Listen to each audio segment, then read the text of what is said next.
Ais, Waalaikumsalam. saya Ais Sujazia.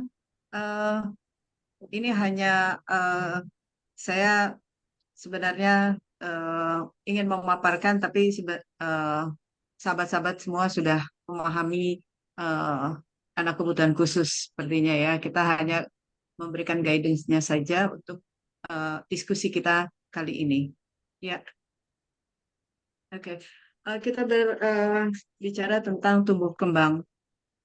Eh, Bagaimana tumbuh kembang itu kita ingin optimal kepada anak-anak kita, ini ada 10 poin yang mesti kita harus perhatikan. Ini ada perhatian, kasih sayang, gizi, kesehatan, penghargaan, pengasuhan, rasa aman, perlindungan, partisipasinya, stimulasi, dan pendidikannya. Ini semua saling terkait satu sama lain. Kita tidak bisa memisahkan, hanya bagian-bagian tertentu saja yang kita berikan kepada anak terkasih kita. Seperti itu ya Bapak Ibu.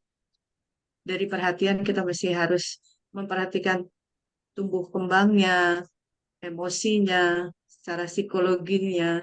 Kita mesti berikan perhatian terhadap tumbuh kembang mereka. Iya. Bu Fitri, lanjut.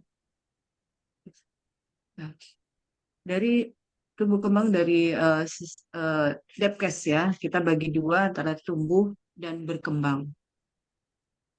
Aduh, maaf, saya agak kurang sehat hari ini. Iya. eh maaf.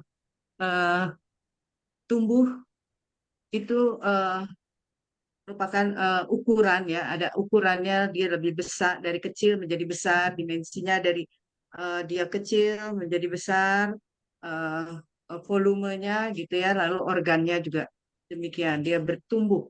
Kalau berkembang itu menyangkut kemampuan skill, ada struktur dan fungsi. Nah, untuk berkembang itu skillnya ya. Kalau misalnya tumbuh itu jasadnya, fisiknya yang bertumbuh. Entah itu dia bertambah berat, dia bertambah tinggi, seperti itu ya. Ini tumbuh. Kalau berkembang, dia kemampuan skillnya, eh, kemampuan dia beradaptasi, dia mampu memahami, dia mampu menerima eh, stimulus dari luar, itu kemampuan skillnya. Ini dari struktur maupun fungsinya. Fungsinya bekerja atau tidak, seperti itu. Nah, faktor yang mempengaruhinya ini ada genetik dan lingkungan. Genetik atau bawaan itu sudah modal dasar ya. Kita nggak bisa, ini karunia dari Allah, dari Tuhan Sang Maha Pencipta. Lalu lingkungan itu ada fisiko, psikososial. Lingkungan ada faktor prenatal atau pranatal, faktor postnatal. Disinilah tumbuh kembang anak itu bisa terpengaruh, dipengaruhi oleh eh, prenatal dan postnatalnya. Seperti itu. Lanjut, Ibu Fitri, sebentar. Nah, dari eh, prenatalnya sendiri kan gizi ibu pada waktu hamil itu hmm, mencukupi atau tidak karena ini akan membentuk janin. Seperti itu.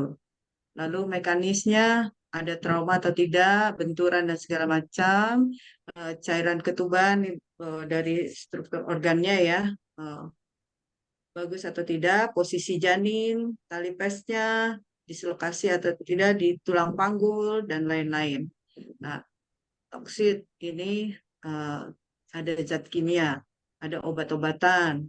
Ibu hamil ini merokok atau tidak, minum minuman beralkohol atau tidak, eh, mendapat asupan logam berat seperti tidak, seperti yang kita pahami bahwa ada beberapa anak mengalami logam berat pada tubuhnya seperti itu.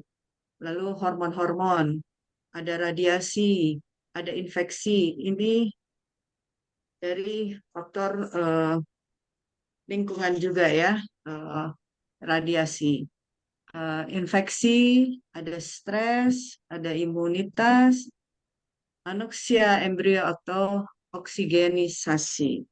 Nah, ini pada saat dia di kandungan eh, mendapatkan hal ini atau tidak, seperti itu. Nah, ini postnatalnya, lingkungan biologisnya ada ras, suku, jenis kelamin, umur, gizi, metabolis, dan lain-lain. Lalu faktor fisiknya ada cuaca, musim, geografis, sanitasi, cahaya, polusi, dan radiasi. Ini seperti yang saat ini kita rasakan, betapa cuaca hari ini panas sekali, bagaimana dengan kondisi ibu yang saat ini sedang hamil, seperti itu ya. Lalu faktor psikososial dari motivasi, lingkungan kondusif, reward and punishment, dan lain-lain. Ini akan mempengaruhi postnatalnya. Anak-anak juga begitu ya, pada saat sudah dilahirkan dengan suhu seperti ini, eh, pasti banyak anak-anak yang rewel, saya banyak anak yang sakit. Kalau kita perhatikan, anak didik kita nih banyak nih yang sakit nih eh, dengan cuaca seperti ini. Lalu faktor keluarga dan adat istiadat. Faktor keluarganya seperti apa?